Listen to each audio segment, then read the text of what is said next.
मुच्यते पूर्णस्य पूर्णमादाय पूर्णमेवावशिष्यते।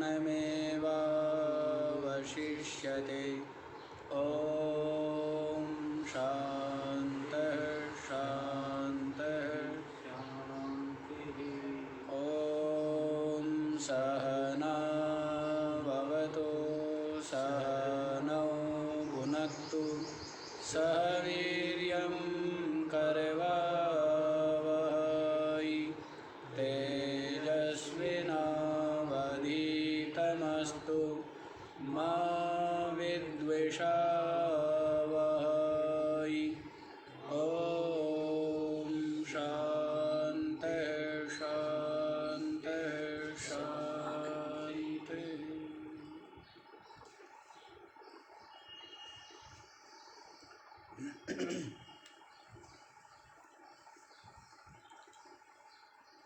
ये जो विषय है ये इस जीव के बंधन के हेतु है, और फिर ये स्थूल देह और इसके जो संबंधी है स्त्री पुत्र घर धन आदि उनमें आसक्ति से बंधता है।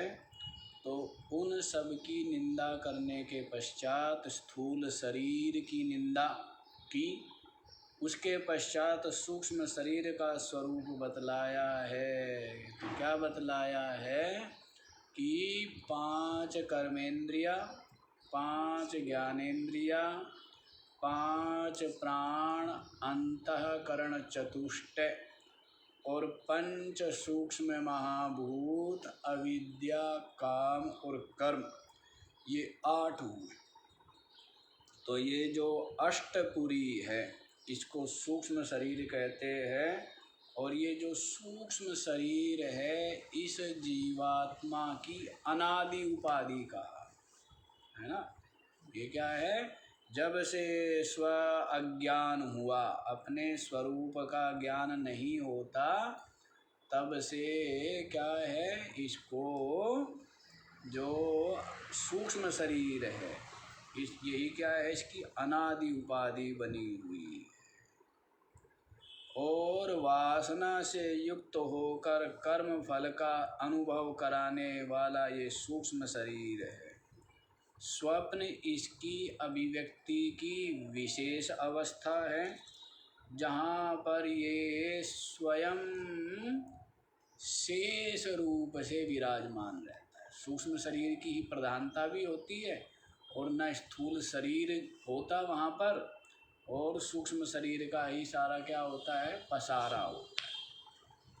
और बतलाते हैं कि स्वप्न में ये जो बुद्धि है, जागृत में जो देखा सुना खाया पिया चखा लिया दिया आए गए, जितने भी जागृत में ये ज्ञान हुए इनके संस्कार, और इन संस्कारों के अनुसार बुद्धि स्वप्न में क्या करती है, कर्ता भोक्ता आदि भावों को प्राप्त हो जाती है।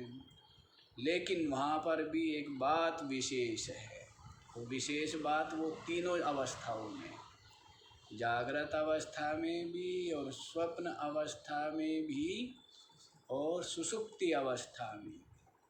और विशेष बात क्या है कि अपनी जो आत्मा है वह अधिष्ठान आत्मा चेतन तो असंग साक्षी रूप से विराजमान रहता है, अकर्ता अभोक्ता रूप से विराजमान रहता है। जागृत में जागृत शरीर इंद्रियों द्वारा समस्त व्यवहार कर्म होता रहे, लेकिन आत्मा फिर भी उनका साक्षी है, अकर्ता है।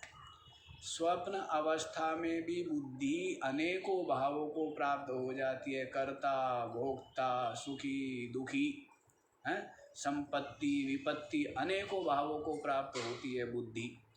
लेकिन वहाँ पर भी आत्मा तो असंग रूप से विराजमान है।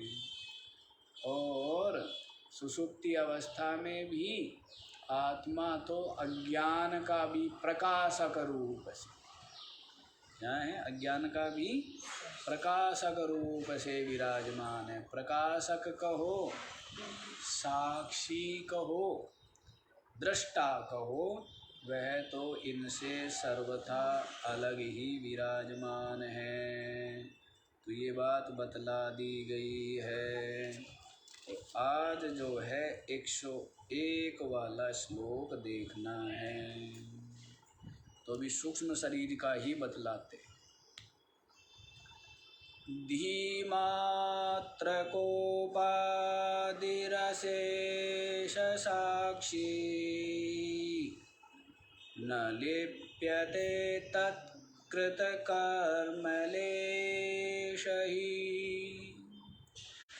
यस्मादसंगस्तत एव कर्मभिर्न लिप्यते किंचिदुपाधिना कृतैः। धीमात्र का उपाधि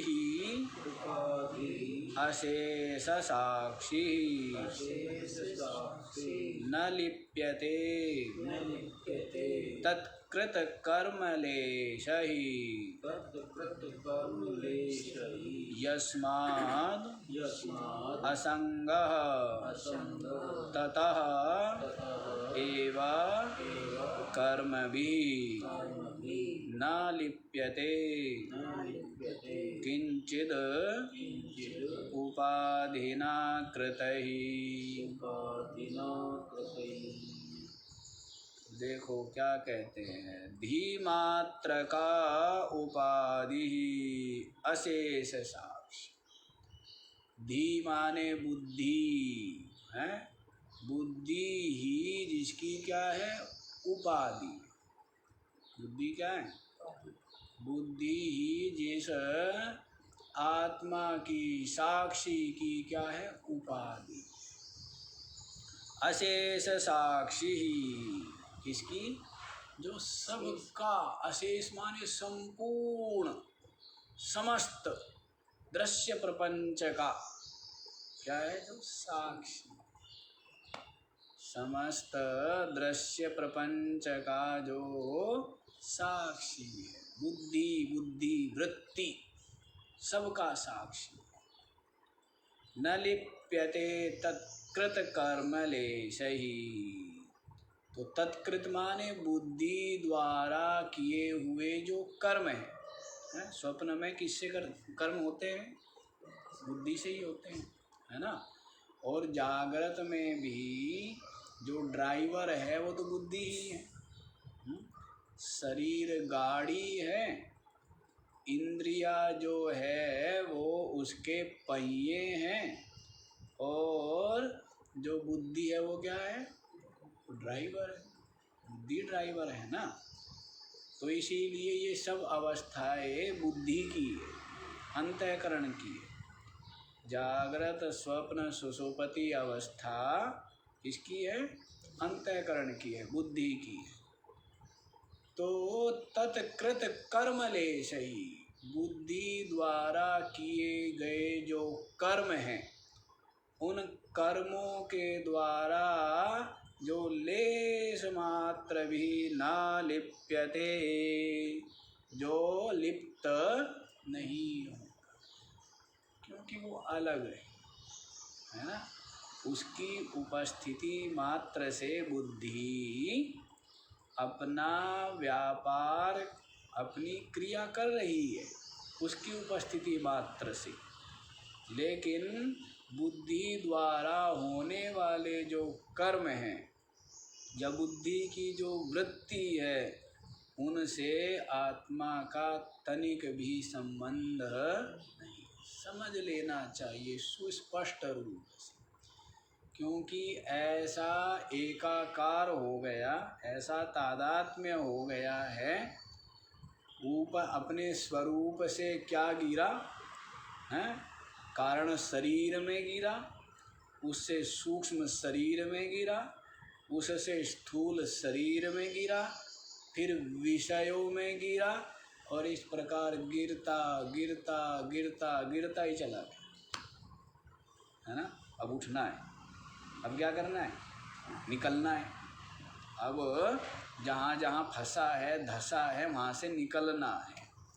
पहले ही बता दिया, विषयों से पहले निकलो, उसके पश्चात स्त्री पुत्र घर आदि की जो आसक्ति है उससे निकलो, उसके पश्चात ये जो शरीर है स्थूल शरीर इसकी आसक्ति से निकलो, इसके पश्चात ये जो सूक्ष्म शरीर है, कभी इंद्रियों को लेकर, कभी प्राणों को लेकर, कभी अंतःकरण को लेकर मैं और मेरा कहता है, इससे निकलो। फिर जो कारण शरीर अज्ञान रूप है तो उससे निकलो, उपाधि से जीवत्व की, तब अपने स्वरूप में जा करके प्रतिष्ठित हो। पुरुषार्थ, इसी को परम पुरुषार्थ कहा। पुरुषार्थ कहते हैं ना, 4 पुरुषार्थ है, धर्म अर्थ काम और मोक्ष, 4 पुरुषार्थ हैं। लेकिन धर्म अर्थ काम मोक्षाणाम मोक्ष एव परम पुरुषार्थ। परम पुरुषार्थ क्या है, मोक्ष, है ना, परम पुरुषार्थ। लेकिन व्यक्ति पुरुषार्थों में ही लगा रहता है, धर्म और अर्थ संग्रह और कामनाओं की पूर्ति, इसी में लगा रहता है, भूल जाता है कि परम पुरुषार्थ जो मोक्ष प्राप्त करना है, परमात्मा को प्राप्त करना है, अपने हृदय में स्थित वह जो परमात्मा आत्म रूप से विराजमान है उसको अनुभव करना है, जिससे कि मैं समस्त दुख क्लेश अशांति बंधन से मुक्त हो जाऊँ। ये परम पुरुषार्थ। तो परम पुरुषार्थ के लिए प्रयत्न करते नहीं हैं, और जो है अज्ञानी संसारी पशुतुल्य सांसारिक जो कर्म क्रिया फल है इनमें ही डूबे रहते, इनमें ही लगे रहते, परम पुरुषार्थ भूल जाते हैं। 60 साल दे दिए कहाँ, 60 साल दे दिए संसार को, और फिर बचा बचा कुछ है नहीं, और मन बुद्धि इंद्रिया फिर भी उसी रंग में रंगी हुई है, उसी रस में सनी हुई है, और फिर थोड़ा सा घंटा 2 घंटा बैठ के ये कहता है कि जी मुझे तो परमात्म प्राप्ति नहीं हुई। कैसे? ये तो परम पुरुषार्थ है। परम पुरुषार्थ करके ही परम पुरुषार्थ को सिद्ध किया जा सकता है ना। संपूर्ण प्रयत्न करके, सामर्थ्य शक्ति लगा करके परम पुरुषार्थ अपनी आत्मा को प्राप्त करना चाहिए। ये बात बतला दी। हाँ, तो गिरता चला गया है, तो यही बतला रहे हैं कि जो बुद्धि के द्वारा होने वाले कर्म हैं, बुद्धि के द्वारा इंद्रियों के द्वारा जो होने वाले कर्म हैं, जो सबका साक्षी आत्मा है, ना लिप्यते, वो लिपायमान नहीं होता। तो समझना पड़ेगा, समझिए एक एक को, विषय का स्वरूप, शरीर का स्वरूप, स्त्री पुत्रादि का स्वरूप, ये स्थूल देह किससे बना है, क्या इसका परिणाम है, परिणति। ऐसी सूक्ष्म शरीर है, इंद्रिया जड़ है, प्राण जड़ है, अंतःकरण जड़, और इनको मानता क्या है, मैं और मेरा, इनको मैं और मेरा मानता है। निरंतर गहन सूक्ष्म गंभीर विचार करें तो ये रहस्यों से पर्दा हटे। हाँ, वास्तव में जिस बुद्धि को मैं कहता हूँ, बुद्धि तो अलग है, मैं तो उसका प्रकाशक हूँ, उस बुद्धि का साक्षी। बुद्धि के द्वारा सब कुछ जाना जाता है, लेकिन बुद्धि के द्वारा तो बुद्धि को भी नहीं जाना जाता। बुद्धि को भी मैं जानता हूँ। जैसे आँखों के द्वारा हम सब कुछ देखते हैं, लेकिन आँख देखनी हो तो हैं? दिख रहा है या नहीं दिख रहा है इसको कौन जानता है? मैं जानता हूँ। तो इनका तो प्रकाशक अंतःकरण भी हो जाएगा। इंद्रियों का प्रकाशक अंतःकरण है, लेकिन वो जो अंतःकरण है उसका प्रकाशक कौन है? अंतःकरण के द्वारा सब हम जानते हैं, मेरे को दिखना, सुनना, सूंघना, चखना है, प्रकाश अंधकार सब जान रहे हैं, किसके द्वारा? अंतःकरण के द्वारा। लेकिन उस अंतःकरण को कौन जानता? अंतःकरण स्वयं को नहीं जान सकता। आंखें आंखों नहीं जान सकती, आंखों के बल्कि जो नज़दीक होता है उसको नहीं जान पाती। यदि यहाँ पर कुछ लगा होगा तो आंखें देख पाएगी क्या? जो अत्यंत निकट पुस्तक रख लेंगे पढ़ पाएंगे क्या? तो वैसे ये जो अंतःकरण है ये सबको प्रकाशित करता है, लेकिन अंतःकरण जो है वो साक्षी भाष्य, अर्थात उसको जानने वाला। अंतःकरण को, अंतःकरण के धर्मों का प्रकाशक साक्षी आत्मा, ये रहस्य की बात है। अंतःकरण स्वयं को नहीं जानता है। बल्ब सबको प्रकाशता है, लेकिन बल्ब अपने आप को जानता है क्या? बल्ब जला हुआ है या बल्ब बंद है कौन जानता है? सूर्य सबको प्रकाशित कर रहा है, पर सूर्य को पता है क्या? सूर्य को नहीं पता है ना, क्योंकि जड़ है। तो उसको प्रकाशित कौन करता है? मैं प्रकाशित करता हूँ सूर्य को। वैसे ही अंतःकरण का भी प्रकाशक, बुद्धि का भी प्रकाशक। तो बुद्धि के द्वारा सब कुछ जाना जाता है, लेकिन उस बुद्धि को तो मैं जानता हूँ, बुद्धि स्वयं को नहीं जानती है। तो ये सब जो गहन चिंतन करे ना, यही पुरुषार्थ कि संसार से उपराम होके वैराग्य युक्त होकर और सदग्रंथों के चिंतन के द्वारा समझ करके निकाल लिया जाए साक्षी तत्व को अलग। तो ये भी बड़ी ही सूक्ष्म बुद्धि का कार्य है, अलग करना। अन्यथा इतना तो बस कि भाई तू जीव नहीं है, तू ब्रह्म है, तो इतना कहने मात्र से नहीं होता है। तो वो जीव जो है अपने आप को ब्रह्म मानता रहेगा। जीव जो है क्या मानेगा? अपने को ब्रह्म मानेगा। तो वो उपासना तो हो सकती है, लेकिन वो ज्ञान नहीं है। वो क्या है? उपासना हो सकती है, ज्ञान नहीं। उपासना में वृत्ति चाहिए, ज्ञान में वृत्ति की आवश्यकता नहीं है।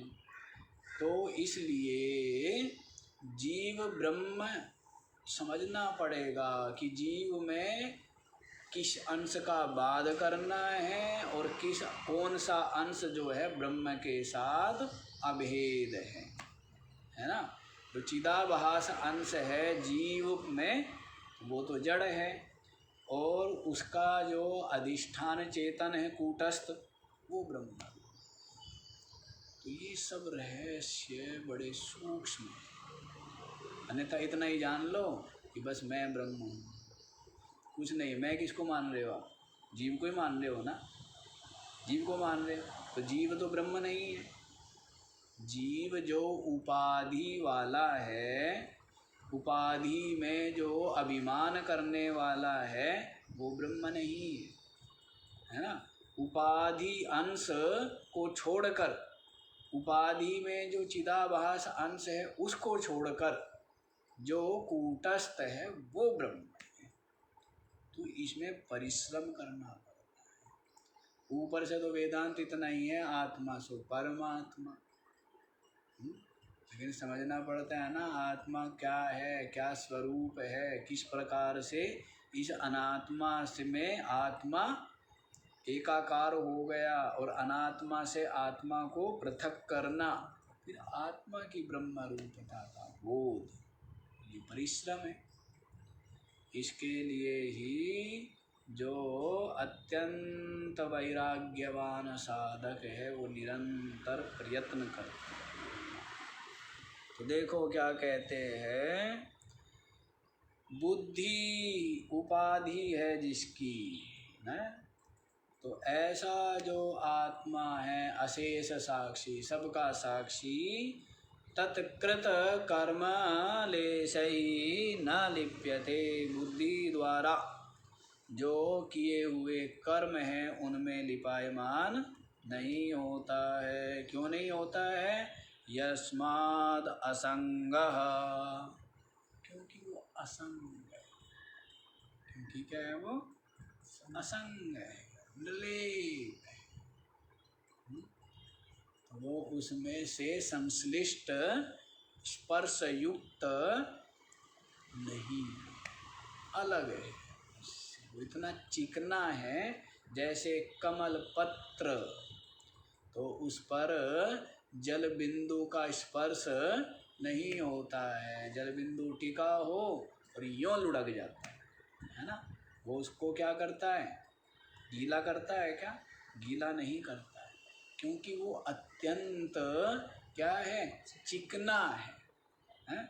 वैसे ही अपनी जो आत्मा है वो असंग है, तो उस पर कुछ भी ठहरता नहीं। ये धूल मिट्टी, ये कर्म, ये दोष, ये पाप, ये पुण्य, ये शुभ, ये अशुभ, ये कर्ता, ये भोक्ता, ये सुखी, ये दुखी आदि जितनी भी वृत्तियां है, ये आत्मा के ऊपर नहीं ठहरती है। बुद्धि पर आके पड़ता है सारा कूड़ा, सारा का सारा कूड़ा कचरा। जैसे ऊपर से कोई झाड़ेगा तो कहाँ गिरेगा? नीचे गिरेगा ना, है? तो वैसे ही सारा का सारा ये कूड़ा कचरा, पापी पुण्यात्मा, धर्मी अधर्मी, दुष्ट सज्जन, है, कर्ता भोक्ता, सुखी दुखी, मानी अपमानी, ये सारा का सारा किसके ऊपर गिरता है? अंतःकरण के, आत्मा के ऊपर नहीं गिरता है, क्योंकि वो असंग है। तथा एवा कर्म भी न लिप्यते किंचिद उपाधिना कृतई, इसीलिए उपाधि के द्वारा किए हुए जो कर्म हैं उन कर्मों के द्वारा वह लिप्त नहीं है। चाहे बुद्धि उपाधि से हो, चाहे इंद्रिया उपाधि से हो, चाहे प्राण और स्थूल शरीर आदि की उपाधि से हो। तो कर्म किसके द्वारा होते हैं? उपाधि के द्वारा। किसके द्वारा हो रहे है ना? उपाधि के द्वारा हो रहे है ना। कि जैसे कहते हैं कि भाई पंखे से किसी को जैसे चोट लग गई, तो कह रहे कैसे चोट लगी? कि बिजली से चोट लगी। इससे चोट लगी है? बिजली से चोट लगी है, लेकिन बिजली से नहीं लगी है, इससे लगी है, पंखे से लगी। क्योंकि बिजली में चलना नहीं है, चलना किसमें? पंखे में। जैसे कोई कहे मेरे को पानी ने जला दिया, गर्म पानी था तो पानी गिर गया, तो कहते पानी ने जला दिया, जबकि पानी तो कभी गर्म होता ही नहीं है। जो गर्म पना है वो तो अग्नि का है, उष्णता किसकी है? अग्नि की। जल तो स्वाभाविक रूप से होता ही शीतल है, तो पानी नहीं जलाता है। किसने जलाया? अग्नि ने जलाया। कि जल में जो क्या हो गई? एकाकार हुई अग्नि है, उस अग्नि ने ही तो जलाया है। एक पानी भी जलाता है कभी, है? लेकिन लोग क्या कहेंगे? क्या किसने जला दिया? पानी ने जलाया। पानी ने नहीं जलाया, किसने जलाया? अग्नि ने जलाया। कोई कहते लोहे ने जला दिया, लोहे का गोला था, गरम कर दिया आग में और क्या वो जल गया। क्या किसने जला दिया? लोहे ने जला दिया। आज तक कभी किसी लोहा इतना पड़ा हुआ है इसको छुओ, कहीं जलाता है कभी? किसी को जलाया?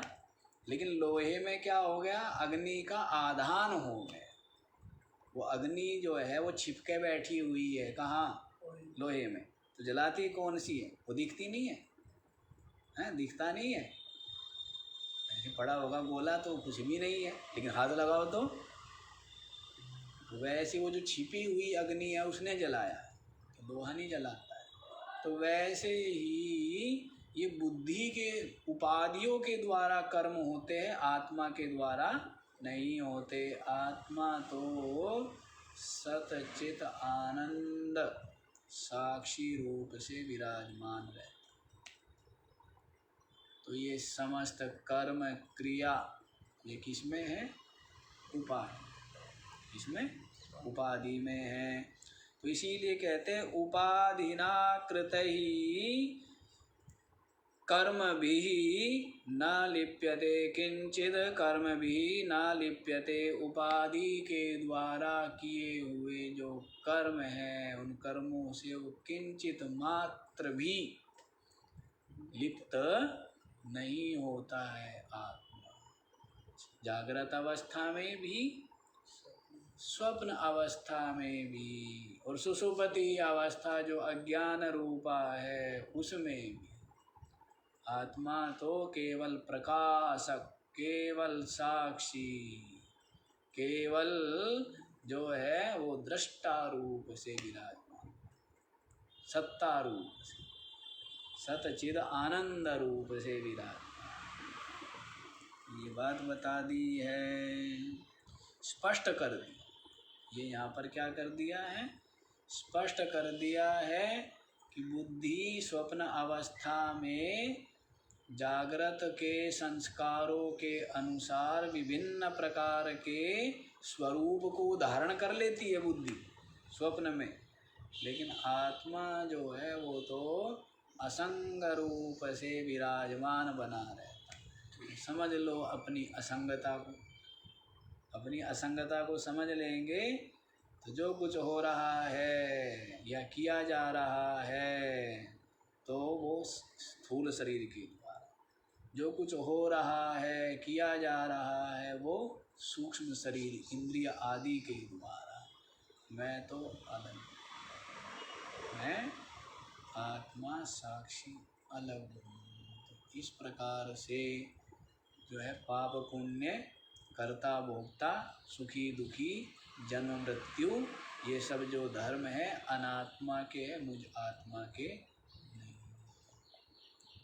ये बात दृढ़ रूप से बुद्धि में धारण कर ले और फिर निर्भय निश्चिंत हो करके विचरण करे, निर्भय निश्चिंत हो। लेकिन अब तो एक आदत होती ना, आदत पड़ जाती है। जैसे कुएं का मेंढक है, उसकी माँ भी वहीं जन्म लिया, वहीं बचपना देखा, वहीं जवानी देखी, वहीं बुढ़ापा देखा और वहीं पर मर गई। तो वैसे उस मेंढकी का जो संतान है वो भी वहीं पैदा होता है, वहीं जवानी देखता है, वहीं बुढ़ापा देखता है, वहीं पर वही स्थिति इन गृहस्थियों की है। उनको आदत पड़ गई क्या कि गृहस्थ होने का, संसारी होने का, मनुष्य शरीर धारण करने का मतलब क्या है? मतलब ये है कि पहले तो खाओ पियो, फिर पढ़ो लिखो, फिर जो है वो भाग दौड़ी करो, हैं, जैसे भी धन का संग्रह करो, फिर मकान बनाओ, फिर स्त्री पुत्र आदि बनाओ, फिर जो है वो और गाड़ी घोड़ा लाओ, और फिर जो है बस यूँ ही फिर में फुर हो जाता है। फिर में क्या हो जाता है? फुर। हाँ, तो ये आदत बना दी, बस ये बना लिया, और ये करना, ये वो बना दी, क्या बोलते हैं इसको? पगडंडी।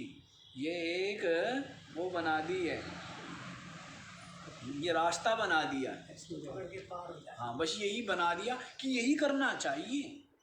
पैदा हो, खाओ पियो, माता पिता की गोद में खेलो कूदो, उसके बाद फिर पढ़ो लिखो, उसके बाद फिर नौकरी व्यापार आदि करो, और फिर जो है विवाह आदि हो, उसके पश्चात बाल बच्चे हो, उसके पश्चात जो है कभी माँ मर गई उसको रो, कभी बाप मर गया उसको रो, कभी चाचा मर गया उसको रोना है, फिर दादा मर गया उसको रोना है, सबको रोते भी रहो साथ साथ, और कहीं कहीं हंसते भी रहो।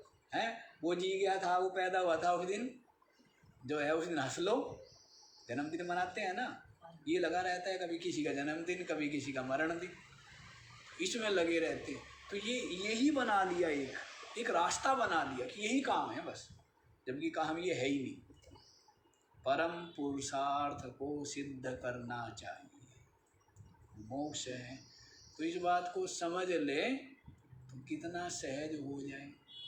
सब कुछ सहज ही सहज है, लेकिन ऐसा बन जाता है कि महाराज घर में जाए बिना तो मैं रह नहीं सकता, कि महाराज जो है अपने पोते का मुख देखे बिना तो मैं रह नहीं सकता, कि जी ये किए बिना भाई बहुत दिनों बाद आ रहा है, विदेश परदेश गया हुआ है, कहाँ के भाई और कहाँ के पोते और कहाँ के हैं चाचे और कहाँ के ताऊ, कोई कहीं के नहीं है, ये सब ऐसी माने हुए हैं और यूँ ही फंसा रहे इसमें हैं। कौन सा न तेरी कोई रोग ले सकते, न कोई तेरा दुख भोग सकता है, और ना कोई तेरी जगह मर सकता, क्या ये उसमें किए रहता है। लेकिन ऐसा मोह अज्ञान की पट्टी बंधी हुई है कि बस यही कर्तव्य समझता है। विवाह हो गया है, नौकरी मिल गई, मकान बन गया, धन्य है, आज बड़ा प्रसन्न है। क्या हुआ कि महाराज मेरा लक्ष्य पूरा हो गया। क्या लक्ष्य था? नौकरी मिल गई मेरे को, वाह, आज महाराज मिठाई प्रसाद दी कि जी मेरा लक्ष्य पूरा हो गया। क्या पूरा? विवाह हो गया। क्या हो गया? लक्ष्य पूरा। कि महाराज बस आनंद आ गया। क्यों? क्योंकि पुत्र ने जन्म लिया है, आनंद आ गया है। फिर ऐसी मकान बना लिया है। आज महाराज गाड़ी आई है, गाड़ी का पूजन है। महात्मा लोग गाड़ी का भंडारा करते, ऐसे भी हमने सुना है, गाड़ी का भंडारा है। तो कहते ये ऐसे भी बताते हैं। तो कहने का भाव है इनके लिए प्रसन्न हुआ रहता है, रोता रहता है, जबकि उसको भूल ही जाता है कि वास्तविकता क्या है। मनुष्य जीवन पाके परम पुरुषार्थ अपनी आत्मा को सिद्ध कर, उसके लिए पुरुषार्थ करो। भोजन भी उसके लिए करो, है ना, धन भी उसके लिए कमाओ, मकान भी उसके लिए ही करो, सबका सब सहायक है। ये जो दिख रहा है जगत ये सहायक है। जैसे वस्त्र सहायक है ना, सर्दी लग रही होगी तो ब्रह्मचिंतन और कंबल ओढ़ के हैं यूँ बैठेंगे आराम से, तो यूँ दिखेगा, अपनी आत्मा अलग दिखेगा शरीर से। और ठंड लग रही होगी तो क्या होगा? आत्मा शरीर के साथ एक हो जाएगी। क्या महाराज ठंड लग रही है, बात मत करो, हैं? तो ये सब सहायक है। परिवार घर गृहस्थी इस तरह से बनाया जाए, जिया जाए, तो वो सब का सब क्या है? सहायक हो हमारे चिंतन में, साधना में। पर वहीं खपा देता है सारा, वहीं खो जाता, मूढ़ता। देख लो जी, ऐसा सुंदर अवसर, और ऐसे सुंदर अवसर का लाभ उठाओ। तो आगे वाला श्लोक देखो, 102। सर्वव्यापृतिकरणं लिंगम इदं स्याच्चिदात्मनः पुंसः वास्यादिकमिव तत्क्षणास्तेनैवात्मा भवत्यसङ्गोऽयम्।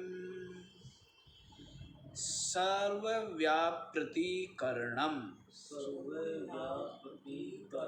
लिंगम इदं स्यात् चिदात्मनः पुंसः वास्यादिकम् इव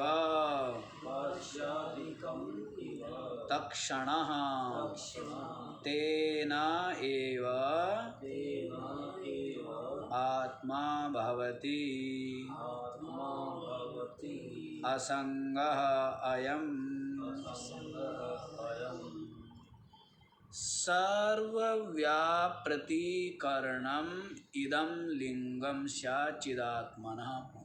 चिदात्मनः पुंसः, जो चिदात्मा पुरुष है, अर्थात अपनी जो आत्मा। चिदात्मा पुरुष माने जो अपनी आत्मा है, तो उसके लिए सर्वव्यापृतिकरणम इदं लिंगम स्यात्, संपूर्ण व्यापार का जो कारण है, संपूर्ण क्रियाओं का जो कारण है, वो इदम लिंगम शरीरम स्यात्, ये सूक्ष्म शरीर। ये क्या है? ये सूक्ष्म, जितनी भी क्रिया, कर्म, व्यापार, उन सब का कारण क्या है? सूक्ष्म शरीर। स्थूल शरीर आयतन है, सूक्ष्म शरीर करण है, कारण शरीर उपाधि मात्र अज्ञान रूप है, और आत्मा तो साक्षी असंग निर्लेप विराजमान। तो समस्त जितने भी कर्म है, क्रिया है, व्यापार है, हलचल है, उन सब में करण कौन है? ये सूक्ष्म शरीर। इंद्रिया करण है, ज्ञानेन्द्रिया, कर्मेंद्रिया, प्राण करण है, और ये जो अंतःकरण है ये करण है। तो करण क्या हुए? ये जो सूक्ष्म शरीर है ये क्या है? करण है, और स्थूल शरीर जो है वो आयतन मात्र है, और आत्मा तो असंग है। तो इसीलिए कह रहे हैं जो चिदात्मा पुरुष है उसके समस्त, उसके लिए संपूर्ण जो कर्म है उनका कारण क्या है? ये सूक्ष्म शरीर। सूक्ष्म शरीर द्वारा ही समस्त कर्म क्रिया हो रही है। सूक्ष्म शरीर ना होवे, इंद्रिया ना हो, प्राण अंतःकरण ना हो, तो कुछ भी कर्म क्रिया नहीं होगी। तो ये सब क्या है? नौकर चाकर है। ये सब क्या है? नौकर चाकर। जैसे मालिक है, बैठा हुआ है कुर्सी के ऊपर, और कर्म इतने हो रहे हैं, है ना? कहीं भोजन बट रहा है, कहीं कुछ हो रहा है, कहीं कुछ और कर्म हो रहा है, मालिक कुछ नहीं कर रहा है, लेकिन कर्म हो रहे हैं। तो उसकी उपस्थिति मात्र से उसके जो सेवक लोग हैं वो क्या करते हैं? कर्म। तो हमारी जो ये इंद्रिया है ये हमारे सेवक कहते हैं ना कि श्रोत्रादि 11 इंद्रिया है, सेविका मुझ नाथ की, सेवा करे है रात दिन चिंता मुझे किस बात। श्रोत्रादि 11 इंद्रिया है ना, 5 ज्ञानेंद्रिया, 5 कर्मेंद्रिया और 1 मन हो गया, तो कितने हो गए? 11। तो ये जो 11 इंद्रिया है सेविका मुझ नाथ की, सबके सब क्या कर रहे हैं? सेवा कर रहे हैं ना। हाँ हैं, शब्द इसको ग्रहण करके परोस के लाते हैं महाराज, देखो ये शब्द है। त्वचा जो है वो क्या लेके आती है? स्पर्श। कोमल है, क्या लेके आती है? स्पर्श। सब भोग लगा रहे, किसको ला ला के भोग लगाते हैं? मुझ अभोक्ता को भोग लगाते हैं। किसको भोग लगाते हैं? मुझ अभोक्ता को भोग लगाते हैं। और जीव रूप जो है वो इनका भोगता भी है, जो अंतःकरण में तादात्म्य किया हुआ जो जीवपना है वो इनका भोग लगाता है। तो आंखें क्या है? रूप लेकर के आती है कि महाराज देखो ये कैसा है, ये आकार ठीक है, ये काला, ये पीला, ये कैसा है, कौन सा सुंदर है, ये बताइए। तो ये सब क्या है? सबके सब सेवा कर रहे हैं ना। खुद तो कुछ नहीं रखते, ये रखते हैं? कोई कुछ नहीं रखता अपने पास, सबके सब ले जा करके भिक्षा मांग मांग के लाते हैं, और सब किसको दे देते हैं? भेंट चढ़ा देते हैं, वहाँ पर देते हैं। तो क्या है? सब मेरी सेवा कर रहे हैं। तो कहते हैं श्रोत्रादि 11 इंद्रिया है, सेविका मुझ नाथ की, सेवा करे है रात दिन चिंता मुझे किस बात की। फिर अलग से भी सेवक चाहिए क्या? ये कहते हैं जब इतने सेवक खुद है अपने पास, तो फिर अलग से सेवकों की आवश्यकता, ये बात। तो देखो जी, तो इसी बात को यहाँ पर बता रहे हैं कि ये जो सूक्ष्म शरीर है ये क्या है? उस जीवात्मा मतलब उस चिदात्मा जो पुरुष है उसके सत्ता मात्र से समस्त व्यापारों के का कारण है, समस्त व्यापारों का कारण है, और आत्मा असंग है। तो इस शरीर के, सूक्ष्म शरीर के द्वारा ही सब कुछ हो रहा है। इसके द्वारा हो रहा है सूक्ष्म शरीर। वास्यादिकम इव तक्षणः, जिस प्रकार से जो तक्षणा माने बढ़ाई है? तो उसका क्या होता है? वसूला। वास्यादिकम माने जो वसूला हो। वसूले से क्या करता है वो? सब लकड़ियों को छील छील करके जिसको जैसा आकार देना हो, है, जिसको जैसा गोल बनाना हो तो गोल बनाता है, लाठी बनानी हो या छड़ी बनानी हो, है, या फिर खाट का पाया बनाना हो, है। बढ़ाई के बड़े काम होते थे। बढ़ाई जो है गाँवों में निश्चित रहता है, बैठा रहता है। अब जिसको जो भी काम कराना है बढ़ाई के पास जाओ, लेना देना कुछ होता नहीं था, हैं, क्योंकि वो तो फसलों पर देने का वो होता था ना विधान, फसल के समय देते थे। अब कुछ भी कराना हो, एक कील ठुकवानी हो तो किसके पास जाओ? बढ़ाई के पास। वो जाएंगे, वो जा करके कील ठोक देगा, बस पैसा देला, कुछ लेना देना नहीं है। इस तरह होता था। तो कितनी सुंदर सामाजिक व्यवस्था बनी हुई, बहुत सुंदर थी, है? सब एक दूसरे के सहयोग। अब तो क्या है कहना भाई, आजकल बोलते कहते प्रोफेशनल, क्या बोलते? प्रोफेशनल। हाँ, कि 2 रुपये दिया अपना काम कराया, प्रोफेशनल बनो। तो जो आपसी लगाव है या संबंध है, अब लोग ये कहेंगे महाराज एक तरफ तो आप कहते हो कि आपसी लगाव होना चाहिए, दूसरी तरफ आप कहते हो आसक्ति छोड़ो, मोह छोड़ो। इसलिए कहते हैं कि आप स्वार्थी भी ना बन जाओ।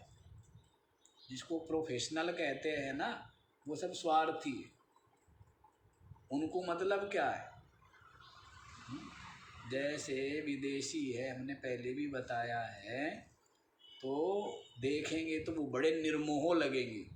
उनका अटैचमेंट नहीं ना अपने माता पिता से, ना अपनी स्त्री पुत्र संतान आदि से, कोई अटैचमेंट नहीं, बड़े निर्मोही हैं वे। तो उनको तो ज्ञान बड़ी जल्दी प्राप्त हो जाएगा।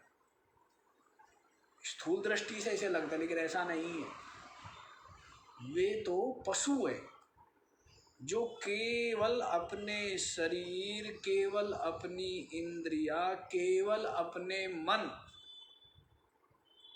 के ही अनुकूलता में लगा रहता है। वो तो मनुष्य भी नहीं है, वो क्या है? पशु। जैसे पशु है, पशु को क्या मतलब है? बंदर को इस बात से कोई मतलब नहीं है कि तेरा पेट भर गया, वो बिल्कुल भूखा है, उसको खा लेने दे। नहीं, वो तो कहेगा नहीं, जितना भी आया सारा यहाँ रखो, तुम भूखे मत। क्या है मतलब उसको? कोई मतलब नहीं है। तो ये क्या, ये पशुता है। तो जिन विदेशियों को आप कहते हो बड़े निर्मोही हैं जी, ये तो कोई निर्मोही विरमोही नहीं है। उनको बस शरीर से मतलब है, उनको अपनी इंद्रियों से मतलब है, उनको अपने मन से मतलब है। इतना भी उनके अंदर धैर्य कहो, सहनशीलता कहो, त्याग की या प्रेम की भावना कहो कि दूसरे का सुख, दूसरे का दुख, दूसरे की अनुकूलता प्रतिकूलता कोई महत्व नहीं रखती, तो उनको निर्मोही नहीं कहते हैं, उनको तो पशु या असुर कहते हैं। और ये जो पारिवारिक व्यवस्था है, इसमें हम ये कहते हैं परिवार में रहना, लेकिन निर्मोह रहो। तो निर्मोह का मतलब ये नहीं है कि बेटे को चोट लगी, मैं तो निर्मोही हूँ, देखो मेरे को तो कोई कुछ नहीं हुआ ना जी, होना महाराज जी मैं निर्मोही, आज निर्मोही। हाँ, जैसे ये शरीर है, इस शरीर में जैसे कष्ट होता है, चोट लगती है, पीड़ा होती है, वैसे वो भी क्या है? एक शरीर है। तो उसको भी चोट लगे तो जैसे वहाँ पर आप लगाते हो मल्हम पट्टी, तो वैसे ही क्या है? उसको भी करना। दुख हो, चिंता हो तो उसको सांत्वना भी दे। तो निर्मोह का मतलब ये नहीं है कि मेरा कोई मतलब नहीं, मैं तो बस अपनी मर्जी से अपने समय पर खा ले, अपने समय पर पी ले, अपने वस्त्र धुले धुलाए या धो धाले, और बस कह जी मेरा तो कोई मतलब नहीं। ऐसे इसको निर्मोह नहीं कहते हैं? निर्मोह का मतलब है कि आसक्ति मत रखे, अन्यथा जो कर्तव्य है, कोई रोगी है उसको दवाई दे, चोट लगी है तो उसको मलहम पट्टी करे। तो ये इससे कोई आपके निर्मोह पड़ने में किसी प्रकार की न्यूनता नहीं आ जाएगी, और ऐसे आप महान नहीं बन जाओगे कि भाई मैं तो बिल्कुल निर्मोही हूँ, देखा महाराज कुछ होता रहे, मेरा कोई मतलब नहीं। ये कोई निर्मोह नहीं हुआ है। हाँ, अंदर से आसक्ति नहीं होनी चाहिए। जैसे शरीर है अपना भी, तो इस शरीर की भी आसक्ति ना हो। जाने शरीर है, शरीर को स्वस्थ रखना, शरीर को साफ रखना है, तो वो आवश्यक है। स्वस्थ रहेगा, साफ रहेगा तो आपके चिंतन में सहायक होगा। अब यहाँ पर आप तो करना चाहते हो चिंतन, उधर आपका बच्चा जो है भूख से तड़प रहा है, वो शोर मचाएगा तो चिंतन होगा क्या? या वो हाय हाय करेगा, रोएगा तो चिंतन होगा क्या? तो ऐसा नहीं है। निर्मोह का मतलब यही है, अंदर से आसक्ति नहीं,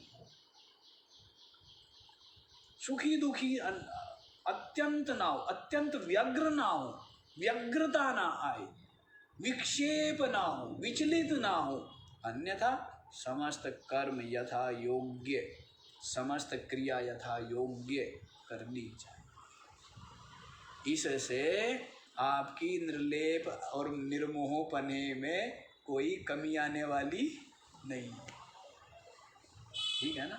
तो अध्यात्म बड़ा ही सूक्ष्म है, इसको समझना होता है कि बहुत जगह जिसको आप निर्मोह समझ रहे हो सकता है वो आपकी अत्यंत आसक्ति हो अपने शरीर में है। एक महात्मा कहते थे, अपने लगे हीक में, दूसरों के लगे भीत में।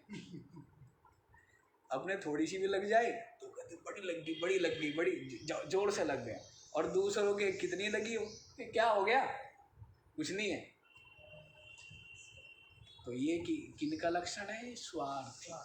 हाँ, तो उनको यूँ मत समझ लेना, परिवार में भी रहे, समाज में भी रहे, यथा योग्य सबका सहयोग भी करे, जो भी कर्तव्य है उनको भी निभाए, जीव जंतुओं के प्रति भी, जो प्यासा है उसको जल, जो भूखा है उसको भोजन, जो रोगी है उसको औषधि, जिसको जैसी आवश्यकता हो, जो अपने से सहजता से बन जाए, वो करते हुए, लेकिन लक्ष्य का स्मरण रखे और वास्तविकता से परिचित रहे कि ये सब संसार शरीर का जो मेल मिलाप है, ये तो प्रारब्ध से हो रहा, ना कोई अपना, ना कोई हमारा, ना हम किसी के।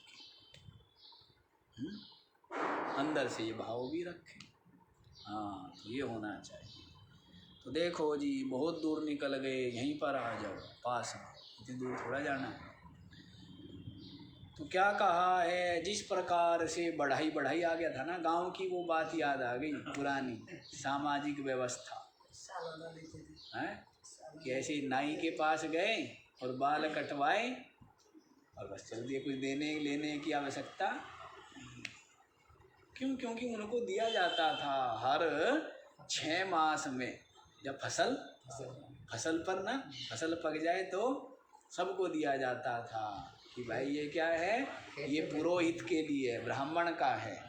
यूँ निकाल, हमने भी देखा है निकालते हुए कि ये जो अनाज निकाल दिया, एक जो भर करके सबके लिए बराबर निकाला जाता है, ये ब्राह्मण के लिए हुआ, ये नाई के लिए हुआ, ये बढ़ाई के लिए हुआ, ये तेली के लिए हुआ, ये धोबी के लिए हुआ, लोहार के लिए हुआ, तो सबका निकालते थे। घर में जाने से पहले, वहाँ सबका घर में जाने से पहले। अब कुछ लोगों ने बताया हमें, जो कुछ जगह ये प्रथा चल रही है, वो कहते हैं कि महाराज यदि हम लोगों से पैसे लेना तो हमारी कुछ भी कमाई ना हो, और पुराने सिस्टम से तो इतना आनंद है, कहते इतना गेहूं हो जाता है, इतना चावल, इतना गुड़, इतना शक्कर हो जाता है, पूरे परिवार की मौज रहती है, कोई समस्या नहीं होती किसी तरह की, कोई कमी नहीं आती, इकट्ठा हो जाता है। हाँ, और अटैचमेंट इतना होता है ना कि भाई वो बीमार है, तो बीमार है तो उसके लिए सब चिंता करते हैं, औषधि देंगे,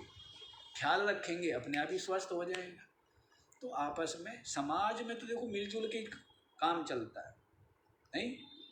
मिलजुल कर कोई सफाई करे, कोई रोटी बनाए, कोई गाय की सेवा करे। तो यदि आप 5 7 हो 10 हो तो मिलजुल के करोगे तो बड़ा सरल। अलग अलग रहोगे, उसकी गाय अलग बंदी होगी, उसकी गाय अलग बंदी होगी। अब वो चारा, अब उसको भी चारा करना पड़ेगा, उसको भी चारा। पहले एक चूल्हे पर ही 10 लोगों की रोटी बनाई जाती, एक ही चूल्हा लीपना था, एक ही परात में आटा बनता। तो अब परात भी कितनी हो जाएगी, चूल्हे भी कितने साफ करने पड़ेंगे, खर्चा बढ़ जाए, है ना? रस्से भी अलग लाने पड़ेंगे, और जो छाछ दूध वो बच गया वो बेकार जाएगा। तो कहने का भाव है कि यदि मेल मिलाप से रहे तो जीवन सरल हो जाता है, समय मिल जाता है, सहयोग की भाव। एक तो त्याग, मिलजुल के रहने का मतलब क्या होता है? त्याग होता है। त्याग ये बहुत बड़ा गुण हो जाता है, त्याग। और अपने लिए रह जाता है तो वहाँ क्या रह जाती है? आसक्ति, पशुता। तो त्याग होता है सबसे पहले। तो साथ रहने से जो बढ़िया रोटी है वो खा लेगा, चलो ये जो है ये हम खा लेंगे, तो वहीं से त्याग शुरू हो गया ना? नहीं हो गया? त्याग शुरू हो जाता है। तो इसी वहीं से क्या आता जाएगा? अध्यात्म आता जाएगा, धर्म आता जाएगा, सहन शक्ति, धैर्य अपने आप आ जाएंगे। अब बड़े परिवार में जो रहेगा, सहन शक्ति, धैर्य, संतोष, क्षमा अपने आप आएगी, नहीं आएगी? आज ये बड़े कठिन हो गए, सहन शक्ति का नाम नहीं। अब जो व्यक्ति अकेला रहा, अपने हिसाब से रहा, वो कहे महाराज मैं तो एडजस्ट नहीं कर सकता दूसरे के साथ, है ना? तो एडजस्ट नहीं कर सकता, इसका मतलब तेरे अंदर क्या है? लचीलापन नहीं है, सहनशीलता नहीं है, गलत है ये चीज़। तो बड़े परिवार में, समाज में रहने से सहन शक्ति, धैर्य, संतोष, क्षमा अपने आप आ जाते हैं। और अकेले रह करके प्रयत्न करते करते करते करते भी ये चीज़ें नहीं आ पाती। तो ये अच्छी चीज़ थी, है ना? हाँ, ये अच्छी बात थी। चलो देखो यहीं पर ये बढ़ाई गड़बड़ कर रहा है ना? कि जिस प्रकार से बढ़ाई का वसूला उसके द्वारा वो सब कर्म करता है, वैसे ही जो चिदात्मा पुरुष है उसके लिए ये जो सूक्ष्म शरीर है ये वसूले की तरह है। मतलब सारे कर्म, सारे व्यापार किसके द्वारा होते हैं? इस सूक्ष्म शरीर के द्वारा। इसके द्वारा? सूक्ष्म शरीर के द्वारा। तेनेव आत्मा भवति असंगोयम, तेनैव इसके इसी प्रकार से आत्मा, अयम आत्मा असंगा भवति, ये जो आत्मा है ये भी असंग रूप से विराजमान। आत्मा असंग है, और जैसे बढ़ाई जो है वो बिल्कुल अलग है, और बढ़ाई वसूले को हाथ में लेता है, लकड़ी को छीलता, वैसे ही ये जो चिदात्मा पुरुष है उसकी उपस्थिति सत्ता मात्र से ये जो सूक्ष्म शरीर है इसके द्वारा ही समस्त व्यापार, समस्त क्रियाएं की जाती, सूक्ष्म शरीर के द्वारा। अब लेकिन मानता क्या है? अपने आप को कर्ता मानता है। क्या मानता है? अपने आप को कर्ता, अपने आप को भोगता मान लेता है। जबकि कर्ता भोगतापना किसमें है? ये तो अंतःकरण में है, सूक्ष्म शरीर। आत्मा में ये बात। आगे वाला भी देखो 103। अंधत्वमन्धत्वपटुत्वधर्मः शोगुण्यवैगुण्यवसादिचक्षुषः बाधिर्यमोकत्वमुखास्तथैव श्रोत्रादिधर्मा न तु वेत्तुरात्मनः अंधत्वमंधत्व पटुत्वधर्मः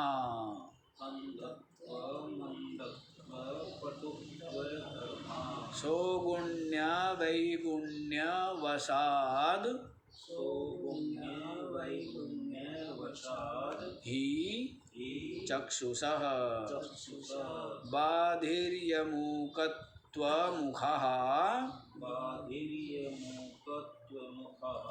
तथा एव श्रोत्रादिधर्मः न तु वेत्तुः आत्मनः अंधत्वमंधत्व पटुत्वधर्मः सौगुण्य वैगुण्य वसादि चक्षुषा चक्षुषा चक्षु की नेत्रों की सौगुण्य वैगुण्य सौगुण्य माने जब वो निर्दोष सुगण हो हैं और वैगुण्य जो जब उसमें कुछ विगुणता आ जाए सौगुण्य माने जब वो गुण युक्त हो अर्थात स्वस्थ हो चक्षु जब स्वस्थ है और जब चक्षु स्वस्थ नहीं है तो जब चक्षु स्वस्थ नहीं हो तब क्या कहते हैं अंधत्व चक्षु में क्या आ जाता है अंधत्व धर्म आ जाता है या मंदत्व मंद कम दिखता है अंधा मतलब दिखता नहीं है और मंदत्व माने कम दिखता है पटुत्व बड़ा तेज दिखता है बड़ी दूर तक दिखता है बड़ी साफ दृष्टि है ना तो ये सब धर्म जो है चक्षु के कैसे है ये सौगुण्य वैगुण्य वसाद जब नेत्रों के दोष युक्त होने या निर्दोष होने जब नेत्रों में दोष होता है तो क्या अंधापना और मंदपना होता है और जब निर्दोष होते हैं चक्षु स्वस्थ होते हैं रोग नहीं होता तब क्या होता है बड़ी तेज दृष्टि है बड़ी साफ दिखता है इसको तो चक्षु के जबकि कहता किसके है ये कहता है कि मैं अंधा हूँ मुझे धुंधला दिखता है मैं जो है बड़ा दूर तक देख लेता हूँ साफ देखता हूँ ये सब है चक्षु के लेकिन मानता है किसके आत्मा के मान है चक्षु में वैसे ही आगे देखो क्या कहते बाधिर्य मूकत्व मुखा तथा एवं और इसी प्रकार से बाधिर्य बहरापन मूकत्व गूंगापन आदि भी क्या है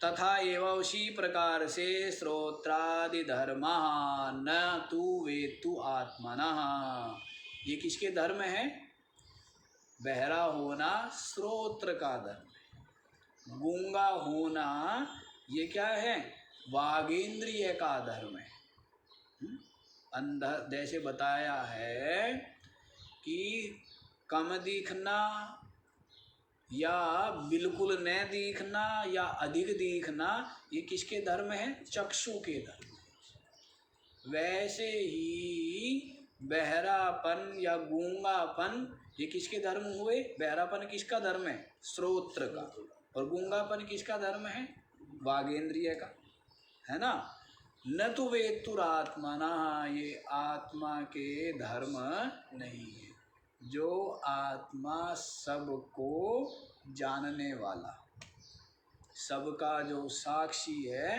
ये आत्मा के धर्म नहीं है लेकिन यही अध्यास है और ऐसा ही तादात्म्य कर लेता है और ऐसा ही अपने आप में आरोप कर लेता है और कहता है मैं अंधा हूँ मैं गूंगा हूँ मैं बहरा हूँ ऐसा मानता है जबकि बहरा कौन है श्रोत्रेंद्रिय बहरी कान बहरे है ना इंद्रिय बहरी हुई ना वैसे ही गूंगा मानता है अपने आप को, गूंगा हूँ मैं, तू गूंगा नहीं है। वाग इंद्रिय जो है वो गूंगी, तू तो इनसे अलग, इन सब का प्रकाशक, इन सब का साक्षी। बताइए कैसा निर्भय हो जाएगा, कैसा अभय हो जाएगा, कैसा निश्चिंत हो जाएगा, है ना। बड़ी चिंता करता है सब लेकर के, कभी शरीर को लेके, बूढ़ा हो गया महाराज, शक्तिहीन हो गया, रोगी हो गया। अरे शरीर हो गया, तू कहाँ हो गया? मर जाऊंगा, अरे शरीर मरेगा, तू कहाँ से मरेगा? वैसे ही कहता है, अंधा हो गया जी मैं तो, बहरा हो गया जी मैं। अरे तू कहाँ अंधा बहरा है? तू आत्मा है, साक्षी है, प्रकाशक है ना। ये सब इंद्रियों के धर्म है। अंधापना, मंदापना, बहरापना, गूंगापना, लंगड़ापना, टूंडापना, ये सब क्या है? इंद्रियों के धर्म है। तुझ आत्मा के। कोई लंगड़ा हो, अपने आप को लंगड़ा माने रहता है, बड़ा हीन दृष्टि रखता है। कह जी कोई अंधा हो तो अपने आप को बड़ा हीन मानता है कि मैं तो अंधा हूँ। अरे तू अंधा नहीं है भाई, तू तो पूरा है, तू पूरा है। अधूरा तेरा शरीर है, अधूरा कौन है? और तू तो पूरा है, तू तो पूर्ण है, पुरुष है, तू तो आत्मा है ना। तो वैसे ही अपने आप को अंधा मानकर, अपने आप को काणा मानकर, अपने आप को बहरा मानकर, अपने आप को लंगड़ा मानकर दुखी हुआ रहता है।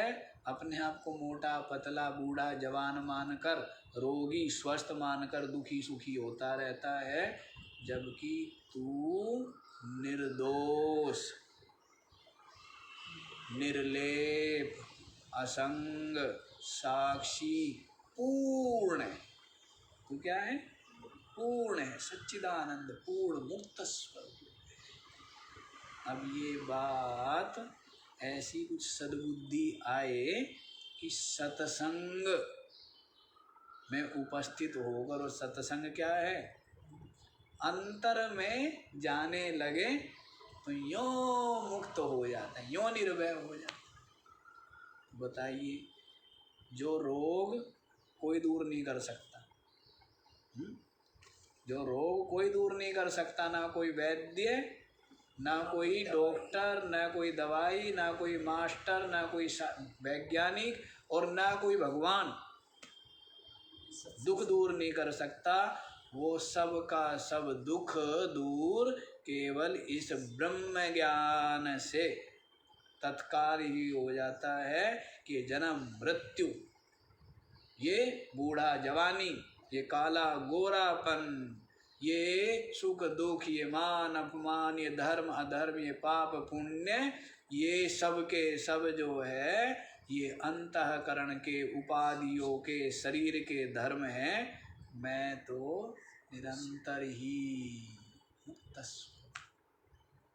बताइए, ऐसा दिव्य ज्ञान है कहीं? तो दिव्य ज्ञान जो है ना, ये सदग्रंथ सुनने को मिल जाए, समझने को मिल जाए तो ये शोभा है। आज इतना ही। तो कल जो है हम लोग क्या देखेंगे? प्राण के धर्म बतलाएंगे कि ये सब धर्म प्राण के है, आत्मा के नहीं है। जैसे इंद्रियों के बताना शुरू किया है तो प्राणों के भी बतलाएंगे। बाकी का विचार कल। ओम